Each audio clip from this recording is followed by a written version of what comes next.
পৌঁছাবে জাতির কাছে, তারা বাধা দিলে হবে না। ওইদিকে যারা দাঁড়ায় গেছে তারা বসে যাবে, পাশের ওই ভিতরে যারা তারা একটু বসে যাবে।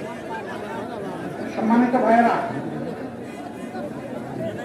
তার একটা আকাঙ্ক্ষা ছিল, তিনি একটি বিপ্লবী সংগঠনের কর্মী ছিলেন, যেই সংগঠন কোন জালিমের বাধা মানতে জানে না।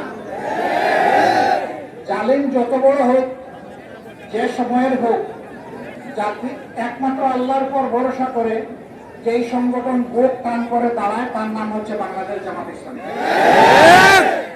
এখন জালিম কি অতীতে ছিল না বর্তমানে আছে না ভবিষ্যতে আসবে, এইটা আমাদের দেখার বিষয় না। যেখানেই জুলুম সেখানেই সংগ্রাম, যেখানেই জুলুম সেখানেই প্রতিবাদ, যেখানেই অন্যায় সেখানেই প্রতিবাদ, যেখানেই দুর্নীতি সেখানেই আমাদের প্রতিবাদ।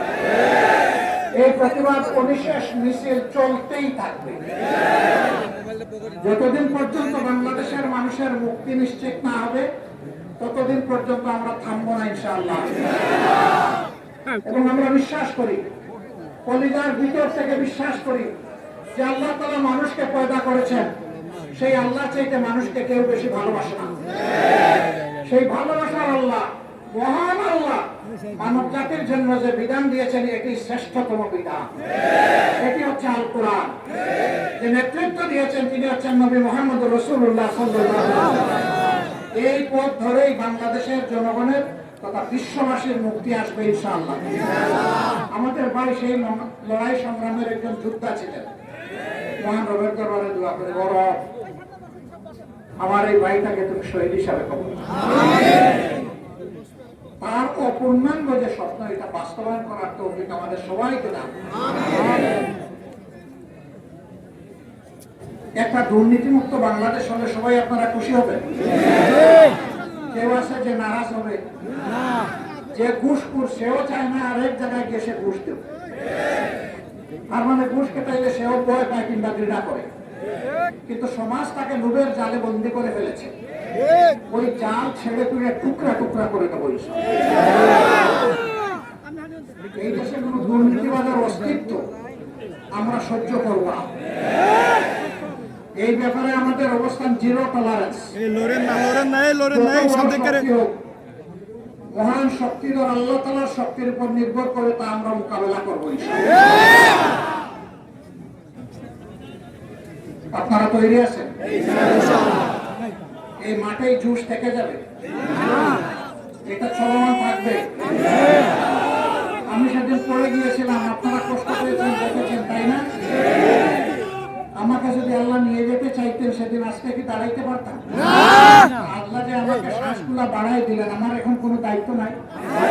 আমার আল্লাহর কাছে আমার চাওয়া, আমি যেন বিছনায় পড়ে মারা না যাই। আল্লাহ যেন আমাকে চালু রেখে, দৌড়ের উপর রেখে, মানুষের কল্যাণের সংগ্রামের উপর রেখে আল্লাহ যেন দুনিয়া থেকে আমাকে শহীদ হিসেবে কবুল করে। যদি আল্লাহ তার গোলামের প্রতি এই মেহেরবানি করে, তাহলে এই গোলামের প্রতি এটি হবে আল্লাহ তাআলার সবচেয়ে বড় মেহেরবানি। আপনারা আমার জন্য দোয়া করবেন, আমার সঙ্গী সাথীদের জন্য দোয়া করবেন। কেন্দ্রে যারা সিদ্ধান্ত গ্রহণ করেন, আল্লাহ যেন তাদের সকলকে হেফাজতে রাখেন। আল্লাহ যেন তাদেরকে সুস্বাস্থ্য দান করেন। জাতির কল্যাণ চিন্তা করার মতো মগজ এবং হৃদয় যেন আল্লাহ তাদেরকে দান করেন। আমাদের কোন ভুল সিদ্ধান্তের কারণে জাতি যেন ক্ষতিগ্রস্ত না হয়। আমরা যেন জাতির মালিক হওয়ার চেষ্টা না করি, বরঞ্চ জাতির সেবক হয়ে মানুষের পা ধরানোর সুযোগ যেন আমরা পাই। আল্লাহ যেন সেই সুযোগটা মেহরবানি করে আমাদেরকে দান করেন। সম্মানিত ভাইয়েরা, তুমি পারবে মাথা নয়, এসেছি আমরা দোয়া করতে। আরেকটা হৃদয় বিদারক, আরেকটা কষ্টের মেসেজ নিয়ে এসেছি। আপনারা জানেন, গতকাল ঢাকার উত্তরায় একটা সামরিক প্রশিক্ষণ বিমান বিধ্বস্ত হয় মাইলস্টোন স্কুল অ্যান্ড কলেজের উপরে। সেখানে এ পর্যন্ত